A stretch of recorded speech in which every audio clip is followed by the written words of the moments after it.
Did you guys know that Stranger Things is based off of 3 dark CIA projects that happened in real life? And these all include Project Stargate, 𝘃𝗶𝗱𝗲𝗀, and the Montauk experiments. So as most of you guys know, Stranger Things is set in the 80s during the Cold War. The US wanted to be able to control Russian spies and get them to answer all of their questions. They were very offended that they were not the only ones who had access to an atomic bomb anymore. So as an answer to this, the CIA decided to start a project that would create superhumans. The whole purpose of Project Stargate was to manipulate the human mind in order to create heightened psychic abilities so that they could be used in the military for spying purposes. And some of the biggest focuses for this project included telekinesis, remote viewing, and psychoenergetics. Psychoenergetics is a mental process that through heightened cognitive abilities, an individual is capable of changing the characteristics of an item and its position without even touching it. And you can see throughout the show of Stranger Things that Elle is able to pick up and move things with her mind. Psychoenergetics also just reminds me of the Force. But Project Stargate was reported to have partial success with telekinesis and remote viewing. And just a weird, interesting tidbit is that most of the people that possess these remote viewing skills were actually Scientologists, but we can see in the show that Elle has access to watching other people's conversations. So is it possible that someone has been able to master exactly what Elle can do within the show? The realities of some of these projects, like 𝘃𝗶𝗱𝗲, is even scarier in real life. So many terrifying parts of Stranger Things happen in real life, and it genuinely makes me wonder if the CIA has admitted to this stuff. I wonder what they're not admitting to. For example, the Montauk experiments. The Montauk experiments are a conspiracy theory that alleges that there was a series of US experiments done at Camp Hero. And the purpose was not only to develop things like psychological warfare, but also time travel. Stories about the Montauk experiments have been circulating since the 80s. UFO researchers 𝗃𝗂𝗃𝗶𝗶𝗃 and Preston Nichols ended up coming forward with repressed memories about the experience.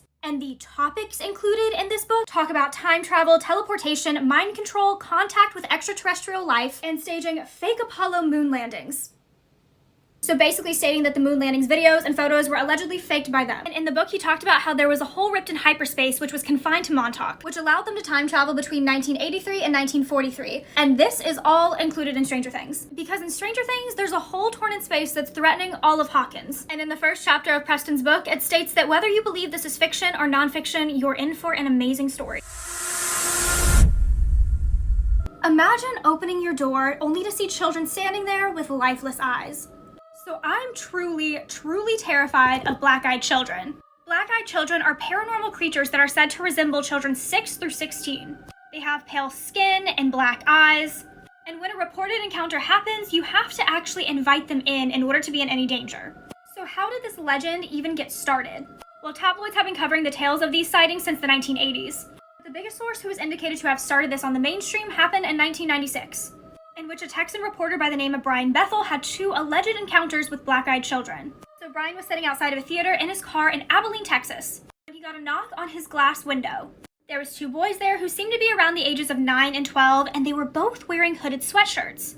He opened the window a crack, and they asked if they could have a ride to their mothers. He described one of the boys as being olive-toned with curly hair, and the other one red-headed with freckles and very pale. He stated that as they were talking, he felt a sense of dread come over him, and he told them that he wouldn't make it back in time for his movie. However, the second he said this, they pushed even harder. They started saying things like, "We're just kids, we don't have a weapon or anything," and that's when he noticed that their eyes were completely black. He told the boys no, and that's whenever they started to knock on his door harder, saying, "We can't come in unless you tell us to." He then drove away and noticed from the rearview mirror that the boys were completely gone. So this was the foundation to the black-eyed children story. But this would not even be close to the last. So how does one of the largest police investigations in Britain history relate to black-eyed children? So the next really significant sighting of black-eyed children happened in 𝘃𝗶𝗃𝗃𝗃, England. A woman and her mom were out for a walk whenever they heard a scream and saw a child walking in the distance. They could hear the child sobbing, and when they approached her to ask her if she was okay, she had her hands covering her eyes, and whenever she removed her hands, she revealed black eyes underneath. She then grabbed her daughter and jumped back, and by the time they did that, the girl had just disappeared.